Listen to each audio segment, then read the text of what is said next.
Breaking ന്യൂസിലേക്ക് സ്വാഗതം. യിലെ പ്രധാന വാർത്തകൾക്കായി ഈ ചാനൽ സബ്സ്ക്രൈബ് ചെയ്യൂ. മേഖലയിലെ ഏറ്റവും വലിയ കമ്മ്യൂണിറ്റി സൈക്ലിംഗ് ഇവന്റായ ദുബൈ റൈഡ് 2025 സൗകര്യം ഒരുക്കുന്നതിനായി നഗരത്തിലെ വിവിധ റോഡുകൾ അടച്ചിടുമെന്ന് Dubai Roads and Transport Authority അറിയിച്ചു. നവംബർ 2 നടക്കുന്ന പരിപാടിയുടെ സുരക്ഷയും എളുപ്പമായ നടത്തിപ്പും ഉറപ്പാക്കാനാണ് ഈ നടപടി.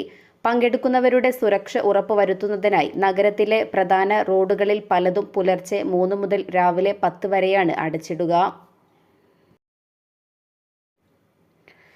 യിൽ നവംബറിലെ ഇന്ധനവില കുറച്ചു. ലിറ്ററിന് 11 ഫിൽസ് മുതൽ 15 ഫിൽസ് വരെയാണ് കുറഞ്ഞത്. ഇതോടെ ഒക്ടോബറിനെ അപേക്ഷിച്ച് നവംബറിൽ ഇന്ധനച്ചെലവിൽ കാര്യമായ കുറവുണ്ടാകും.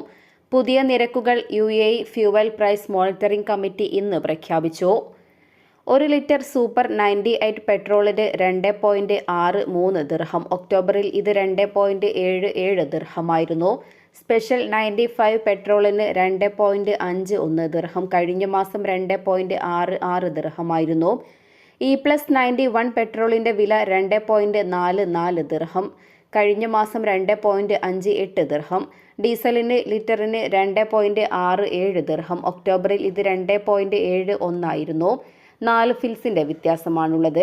ഫുൾ ടാങ്ക് പെട്രോൾ അടിക്കുമ്പോൾ 4 ദിർഹം മുതൽ 15 ദിർഹം വരെ ലാഭിക്കാൻ സാധിക്കും.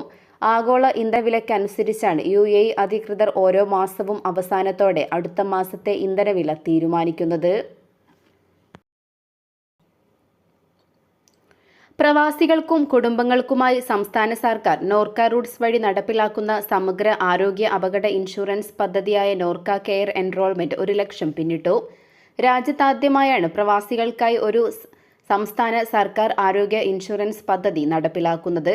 നിലവിൽ എൻറോൾമെന്റ് പൂർത്തിയാക്കിയവർക്കുള്ള പരിരക്ഷ കേരളപ്പിറവി ദിനമായ ഇന്നു മുതൽ നിലവിൽ വരും.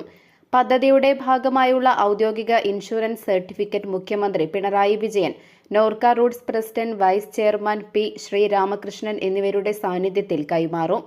മുഖ്യമന്ത്രിയുടെ ചേംബറിൽ നടക്കുന്ന ചടങ്ങിൽ New India Assurance deputy general manager Joyce Satheesh, Norka Roots chief executive officer Ajith കൊളശ്ശേരിക്കാണ് ഇൻഷുറൻസ് സർട്ടിഫിക്കറ്റ് കൈമാറുക. 2025 സെപ്റ്റംബർ 22 ആരംഭിച്ച Norka care global registration drive 40 ദിവസം കൊണ്ടാണ് 1 ലക്ഷം എൻറോൾമെന്റ് എന്ന നേട്ടം കൈവരിച്ചത്. ഇന്നലെ രാത്രി 12 മണി വരെയായിരുന്നു എൻറോൾമെന്റിന് സമയം അനുവദിച്ചിരുന്നത്. ഇതോടെ ഇന്നത്തെ വാർത്തകൾ അവസാനിക്കുന്നു. പുതിയ വാർത്തകളുമായി വീണ്ടും കാണുന്നതുവരെ നന്ദി, നമസ്കാരം.